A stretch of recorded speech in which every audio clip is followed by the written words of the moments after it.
E aí, Elias, nos últimos momentos, né, o Brasil teve o protagonismo na cúpula dos BRICS aqui no Brasil, né, e isso, obviamente, foi o grande estopim para o Trump agir, né, mais até, penso eu, e eu quero te ouvir a respeito disso, do que a própria pauta Bolsonaro. Eu acho que o Bolsonaro é o bom argumento que cola no, no debate público, né? O Bolsonaro consegue ser uma boa desculpa, mas eu acho que mira na coisa da crescente relação dos BRICS para despotencializar, desdolarizar os Estados Unidos, né? E batendo no Brasil, tentando de alguma maneira cutucar a China.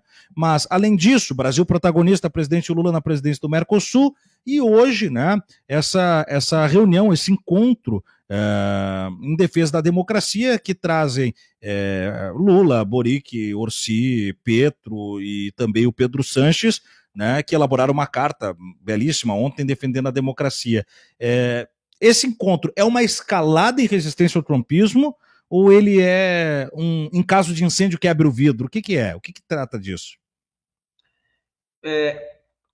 Indo ao início da sua questão, que você coloca que é mais contra os BRICS e menos o Bolsonaro, eu acho que você tem razão, evidente que, por exemplo, quando os americanos eles bombardeiam o Irã, eles não queriam derrotar o Irã. Uhum. Não tinham intenção de derrotar o Irã, e sim atingir diretamente um membro dos BRICS e atingir um país cuja localização se torna ou coloca como um país estratégico para as intenções chinesas de ligar a Ásia, a Europa e também o resto do mundo através da iniciativa Cinturão Rota. Ou seja, o Irã ele é um grande entroncamento ferroviário, rodoviário, portuário, e é um país fundamental para o sucesso da iniciativa Cinturão Rota, que todos sabem que é a grande iniciativa chinesa, da política externa chinesa para o mundo.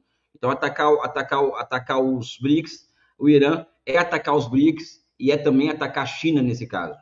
O Brasil também, ou seja, atacar o Brasil, ele é em grande medida atacar o elo frágil dessa cadeia dos BRICS, porque o Brasil ele não é um país cuja burocracia de Estado e mesmo de governo, ele não é convencido da centralidade dos BRICS, não é convencido da centralidade das relações com a China, tanto é que nós ainda namoramos com a Europa, ainda namoramos com um acordo comercial que seria altamente prejudicial para o Brasil, que é esse acordo comercial Mercosul-União Europeia, tá? Então, o Trump ele ataca um país que tem uma ligação com os BRICS muito forte, esse é o caso do Brasil, que está na presidência, o Lula é fundador dos BRICS, mas, ao mesmo tempo, também é um país cuja parcelas do governo e do Estado não veem os BRICS com muita simpatia.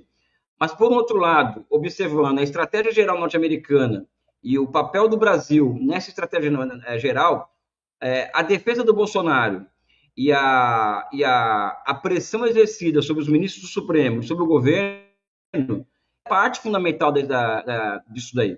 Porque o Bolsonaro ele é o prócer norte-americano aqui no Brasil. Ele é o representante dos interesses do imperialismo norte-americano aqui no Brasil. E aqui eu trago um ponto de reflexão que eu acho que a esquerda demorou muito para cair essa ficha, nem sei se caiu ainda, que é enfrentar o Bolsonaro, o bolsonarismo, a extrema-direita, a partir de um campo de atuação que para eles parecia ser um campo privilegiado, que é a defesa dos símbolos nacionais. A defesa de um nacionalismo meio que um tanto quanto que difuso, mas que conseguiu trazer para si os símbolos nacionais. A esquerda, quando desiste de travar essa batalha pelos símbolos nacionais e pelo nacionalismo, enquanto valor intrínseco, é um valor histórico da esquerda brasileira, ela acabou que perdendo muito espaço e abrindo possibilidade de perda, vamos dizer assim, para o bolsonarismo em nível de debate público mesmo. Então, nós nos concentramos muito nas pautas de costumes, nas chamadas questões identitárias, que não é identitária, é uma outra coisa, e nós não enfrentamos o bolsonarismo naquilo que nos é muito forte historicamente, ou seja, a esquerda brasileira, os comunistas em particular, sempre foram os principais defensores da soberania e da independência nacional, e enquanto que o Bolsonaro, que fez o governo mais entreguista da história do Brasil, disputando com o Fernando Henrique, acabou que ficando para consigo o verde e amarelo, a pecha, vamos dizer assim, de defesa do Brasil, dos brasileiros, etc. Eu acho que o momento também hoje é muito propício para que a esquerda se encontre consigo mesma, né? Se encontre com a história da esquerda brasileira e ela se coloque como não agora taticamente, uma questão conjuntural, mas sim ela se coloque como a grande defensora dos interesses nacionais brasileiros, em detrimento dessa direita que está sendo colocada aí. A questão da América Latina, essa carta que é Brasil, que é Chile, que é Petro, eu acho que é muito louvável isso, eu acho que tem que ser feito. Mas acho que é um momento único na história da América Latina, recente, tá?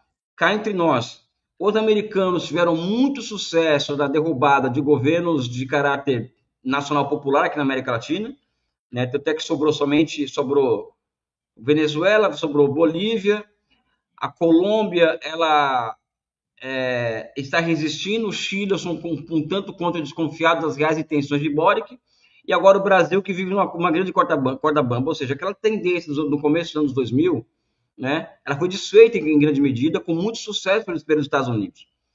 Tanto é que hoje você já não tem mais uma agenda de integração sul-americana, não tem mais uma agenda de integração continental tão forte quanto foi nos anos 2000. E acredito que nós temos que aproveitar essa oportunidade, o Estado brasileiro, o governo brasileiro, para reunir a América do Sul, né?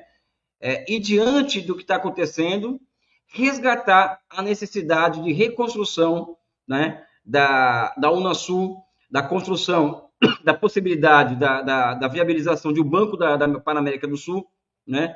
E da constituição de um esquema rodoviário, ferroviário e energético que integra a América do Sul de uma vez por todas. Ou seja, falta uma agenda mais estratégica para a América do Sul e que vá além da defesa da democracia como fim em si mesmo, né? E aí, Elias, uma outra notícia que também andou ganhando vulto nos últimos dias foi uma possibilidade, claro que isso não alegado institucionalmente, é mais até de vontade popular, mas obviamente a gente sabe já que conversas aproximaram essas duas figuras da política de América, que é Lula e Cláudia Sheinbaum, e a possibilidade do México integrar os BRICS. Essa escalada do tarifaço estadunidense contra o Brasil pode acelerar ou pelo menos potencializar essa entrada, ou você acha que não passa por isso? Passa sim, eu acho que os americanos eles estão criando uma situação, por exemplo, quando os Estados Unidos eles bloqueiam os ativos russos na casa de 600 bilhões de dólares, evidentemente que isso prejudica a Rússia no curto e médio prazo, porque a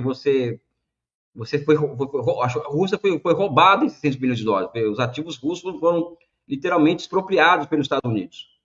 Mas, ao mesmo tempo, o que acontece?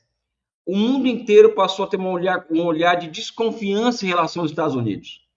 Tanto é que a desvalorização cambial que hoje ocorre no mundo a desvalorização do dólar, ela é uma expressão disso. Por quê? Porque as empresas e as pessoas físicas estão buscando outras formas de outros refúgios seguros para os seus ativos. Antes era o dólar, sempre foi esse refúgio seguro. Hoje, por exemplo, está virando ouro, né?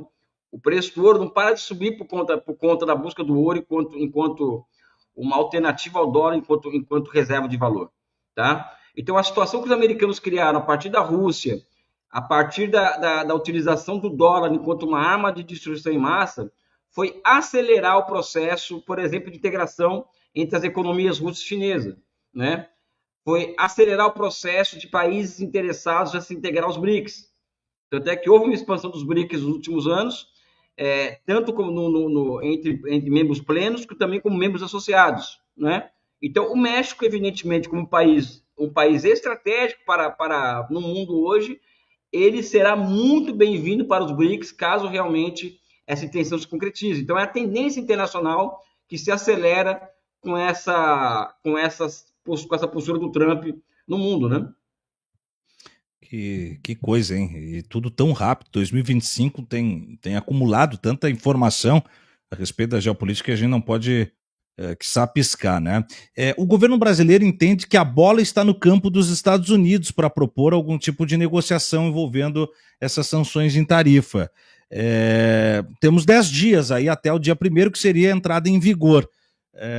Você acha que os Estados Unidos chamam o Brasil para uma conversa? O Trump disse que sentaria com Lula, não agora, ele disse isso há uma semana atrás. O não agora, para o Trump, a gente não sabe o que ele quer dizer, né? Se é daqui a 48 horas, se é daqui a uma semana, mas você acha que tem chance de sentar e dar uma aliviada nessa tensão, Elias?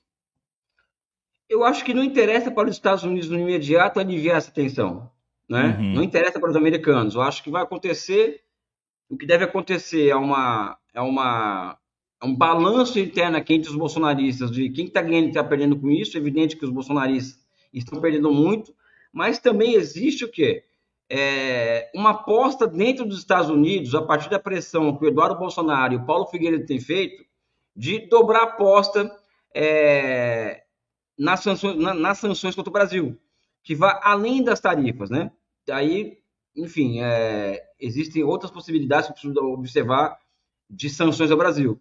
Então, existe uma contradição no bolsonarismo hoje, que é entre defender o Brasil, né, ou defender o Bolsonaro, né? Então, enquanto o Eduardo Bolsonaro e o Paulo Figueiredo estiverem em Washington tramando contra o Brasil o tempo inteiro, que, aliás, eu acho que uma coisa que é incrível é que não existe uma legislação para punir ambos, né, aqui no Brasil. Existem crimes contra o Estado Democrático de Direito, mas não existem crimes contra o interesse nacional, contra a soberania. Isso é algo a se pensar a partir de agora. uhum. Então, eu não sei o que falar, por exemplo, eu sou muito honesto, o que vai acontecer nos próximos dias por conta dessa contradição dentro do bolsonarismo, né? Eu não acho que Trump é um cara que, nesse caso do Brasil, tende a recuar. Vai recuar em relação à China, porque a China é muito mais importante para os Estados Unidos do que o Brasil hoje, em nível de controle da inflação, ou seja, a China exporta muito para os Estados Unidos, importa muito para os Estados Unidos. Agora, o Brasil é uma outra história. Então, a possibilidade de ele dobrar a aposta em relação ao que foi feito até agora é uma possibilidade real e concreta, não é uma não possibilidade, assim como uma possibilidade de conversar também, ou seja, como ele é uma figura meio errática, né, tudo pode acontecer.